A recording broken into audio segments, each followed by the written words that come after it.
याद रख लें कि गुस्से की आग सच को राख कर देती है, सच की तासीर को ख़त्म कर देती है। गुस्से में इंसान जो अल्फाज बोलता है उस पर अक्सर पछताता है, लेकिन उस पछताने का उसे बाद में कोई फ़ायदा नहीं होता। सच हमेशा रिहाई नहीं देता, सच हमेशा मोहब्बत नहीं बांटता, कभी कभी ज़ख्म भी बनता है। धुंधले दिल से सच न बोलिए, धुंधले दिल से सच नहीं निकलता, उलझन निकलती है। खामोशी जज्बाती तवाज़ुन और रिश्तों में गहराई लाती है। बहुत सारे लोगों ने सीखा है कि खामोशी कब इख्तियार करनी है, कब बोलना है। इंसानी ज़िंदगी में 5 ऐसे लम्हात भी आते हैं जब खामोशी बोलने से बेहतर होती है। आपको खामोशी की ताकत को जानना होगा, आपको उन लम्हात को समझना होगा जहाँ खामोशी सच से बड़ी हो जाती है। शाम के पुरसुकून लम्हों में एक खुली खिड़की से ठंडी हवा आ रही थी, वो हवा जो तुम्हें एक लम्हे के लिए रुकने और सोचने पर मजबूर कर दे। उसने मुझे भी मजबूर किया कि क्या तुमने कभी सच बोलकर अपने दिल को ज़ख्मी किया? वो वक्त जब तुम्हारे लफ्ज़ रिश्तों पर बोझ बन गए और तुम सोचते रह गए कि काश खामोश रहते। माहिरीन नफ्सियात कहते हैं कि खामोशी हमेशा कमज़ोरी नहीं होती, बल्कि एक ताकत होती है जो रिश्तों को बचाती है और दिल की हिफाजत करती है। कुछ लम्हात में लफ्ज़ों से ज़्यादा खामोशी बोलती है। आइए 5 ऐसे औकात पर बात करते हैं जब खामोशी बोलने से बेहतर होती है। जब इंसान का गुस्सा उसकी ज़ुबान और दिल पर छाया हुआ हो। याद रख लें कि गुस्से की आग सच को राख कर देती है, सच की तासीर को ख़त्म कर देती है। जब गुस्सा तुम्हारे दिल पर सवार हो, तुम्हारे जहन पर सवार हो, तो सच बोलना ज़ख्म देना बन जाता है। नफ्सियाती तौर पर गुस्सा तुम्हारे दिमाग को जज्बाती फ़ैसलों की तरफ धकेलता है और तुम्हारे लफ्ज़ रिश्तों को नुकसान देते हैं। और क्या तुमने कभी गुस्से में बोलकर पछताना सीखा है? अगर हाँ तो चलो फिर भी ठीक है, लेकिन गुस्से में इंसान जो अल्फाज बोलता है उस पर अक्सर पछताता है, लेकिन उस पछताने का उसे बाद में कोई फ़ायदा नहीं होता।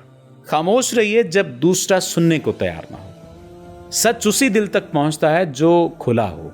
जब दूसरा शख्स जज्बाती तौर पर बंद हो या हालत दिफा में हो तो सच बोलना फजूल है। वो आपकी हर बात को गलत समझेगा या नज़रअंदाज कर देगा। नफ्सियात कहती है कि ऐसी सूरत में खामोशी रिश्ते को मज़ीद ख़राब होने से बचाती है।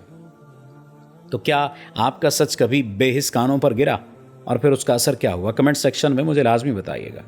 और जब सच ज़्यादा नुकसानदेह होने लग जाए, सच हमेशा रिहाई नहीं देता, सच हमेशा मोहब्बत नहीं बांटता, कभी कभी ज़ख्म भी बनता है।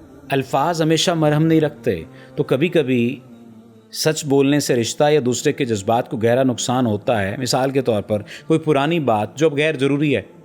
नफ्सियाती तौर पर खामोशी ऐसी सूरत में अक्लमंदी है। अगर आप किसी शख्स को उसका पुराना ज़ख्म याद दिला देंगे तो आपको लगता है कि आपने झूठ बोला। झूठ तो नहीं बोला, आपने तो बोला सच ही, लेकिन आप खामोश नहीं रहे और उस सच को हैंडल नहीं कर सके और फिर आपका रिश्ता तबाही और बर्बादी की तरफ आ गया। अगर ऐसा हुआ तो कमेंट सेक्शन में मुझे बताइएगा कि क्या आपका सच भी कभी रिश्तों पर भारी पड़ा है। अगर हाँ तो फिर जान लीजिए कि वहाँ पर आपको खामोश रहना चाहिए था। खामोश रहिए जब आप खुद अपनी ज़ात में वाज़े ना हो। धुंधले दिल से सच न बोलिए, धुंधले दिल से सच नहीं निकलता, उलझन निकलती है, कन्फ्यूजन निकलती है। जब आप अपने जज्बात या ख्यालात से कन्फ्यूज हों तो सच बोलना उलझन पैदा करता है। पहले अपने दिल को समझिए फिर बोलिए। बसूरत दीगर आप ही के लफ्ज़ आप ही को फंसा देंगे। ज़रा सोचिए कि कभी आपने बग़ैर सोच से बोलकर खुद को उलझाया? अगर हाँ तो फिर उसका नुकसान क्या हुआ? बाज़ दफ़ा इंसान बोलता चला जाता है और उसे समझ नहीं लगती कि वो कर क्या रहा है और बात को ख़त्म कहाँ पर करे।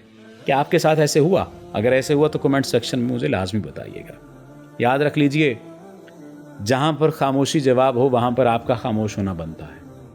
खामोशी कभी कभी लफ्ज़ों से बड़ी हो जाती है। कुछ लम्हात में खामोशी खुद एक पैगाम होती है कि जब कोई तुम्हारे सच की, तुम्हारे बोलने की, तुम्हारे अल्फाज की कदर नहीं करता या तुम्हारे दिल को नज़रअंदाज करता है तो खामोशी तुम्हारी इज़्ज़त की हिफाजत करती है। नफ्सियाती तौर पर ये खुद एतमादी को मजबूत करती है। तो बताइए कि क्या आपकी खामोशी कभी आपका जवाब बनी? इसलिए कोशिश करें अपनी खामोशी से भी रिश्तों को संवारें। खामोशी जज्बाती तवाज़ुन और रिश्तों में गहराई लाती है। इसलिए बहुत सारे लोगों ने सीखा है कि खामोशी कब इख्तियार करनी है, कब बोलना है। आप भी सीख सकते हैं और ये अमल न सिर्फ दिल की हिफाजत करता है बल्कि रिश्तों को मजबूत बनाता है। खामोशी की ताकत को अपनाइए और अपने रिश्तों को नई ज़िंदगी दें। ویسے مجھے کمنٹ سیکشن میں آپ بتائیے گا کہ آپ نے کب خاموشی کو سچ سے بہتر پایا یا بولنے سے بہتر سمجھا. اور آئیے خاموشی سے رشتوں کو سنواریں، زیادہ بول کر نہیں. اللہ آپ کا حامی و ناصر ہو. اب کر لو یہ.